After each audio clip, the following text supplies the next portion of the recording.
You know, I don't think it could have gone any better. This was the 63rd year. Woke up the morning of the parade in dark clouds. In 62 years it had never rained, so we actually made it through 63 years of no rain. But set that aside. There was so much energy around that place, so many crowds out from Thursday through Sunday. Foundation, the Papillion Community Foundation, did a fantastic job putting on the event. A lot of the business partners, community partners, volunteers, people would be amazed at how many people it takes to put that event on. But once it starts rolling, you don't feel that. It's just a hometown festival and people mingling around having a great time. We had a record number of entries for the parade, which I think says something. We had probably 6 or 7 live entertainment events throughout the time, so people could come and mingle, listen to music, watch their kids perform. Just fantastic week.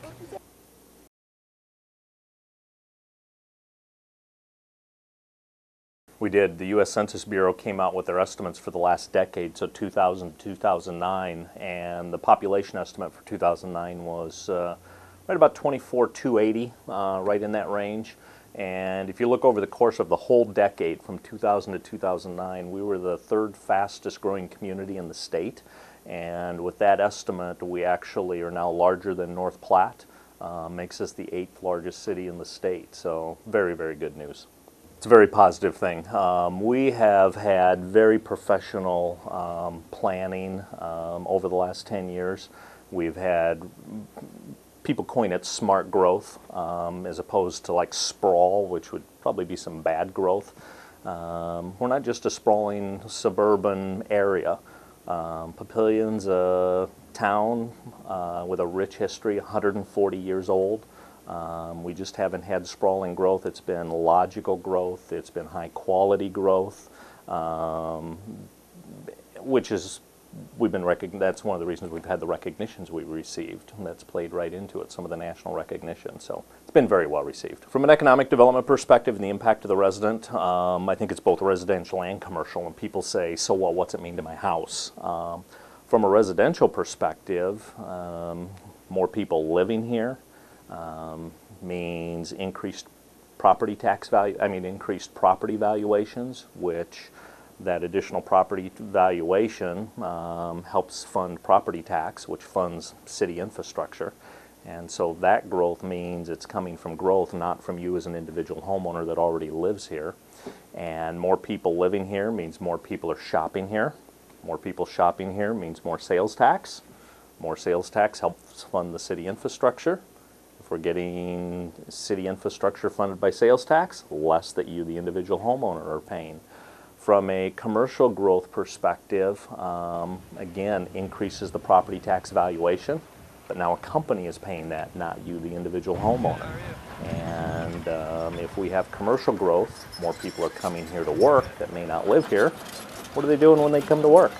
Going out over their lunch hour and buying, staying and going shopping, sales tax. So again, all of it helps the city infrastructure. It helps fund our services. Direct benefit to the individual homeowner.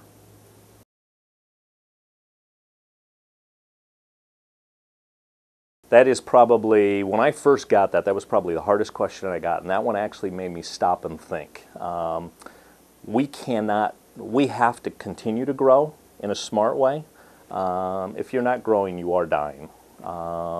There's always a demand for services, and that's funded through growth. But we can have good logical growth. But the question of, can we get too big? Absolutely we can. And we get too big once we lose our sense of community and our small town feel. That can be kind of a nebulous concept. What do you mean by that? I've talked to a lot of groups and a lot of residents, a lot of civic groups. And what I hear over and over and over, if I ask somebody, what do you see when you think of Papillion? More times than not, the image that comes together is that downtown core. And if somebody's thinking about that, I say, go on a ride with me and come down 84th Street. You're coming through Ralston, you come through La Vista, you come into Papillion, you go past Target and Home Depot, and all of a sudden you get to a hill. Stop and think of what you see when you look over that hill and pause. A picture comes to mind. You see a small town between the residences. You look over to your right and you see a brick historical church.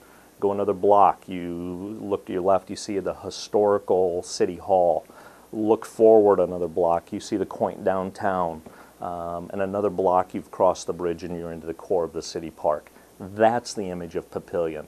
At the point that you crest that hill, and that's no longer there, what's our identity? Where's our small town feel?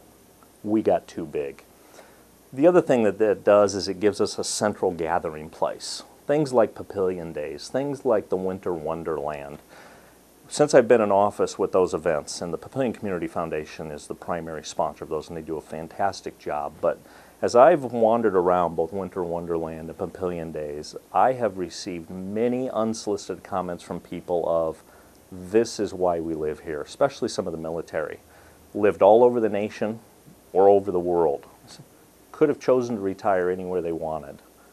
People want a sense of community, connectedness, small town feel, and that's what they tell me. That's what Papillion Days gives. That's what Winter Wonderland does. But we have that all year long, and that's just two tangible points. So once we lose that community gathering place, we lose that identity, we got too big.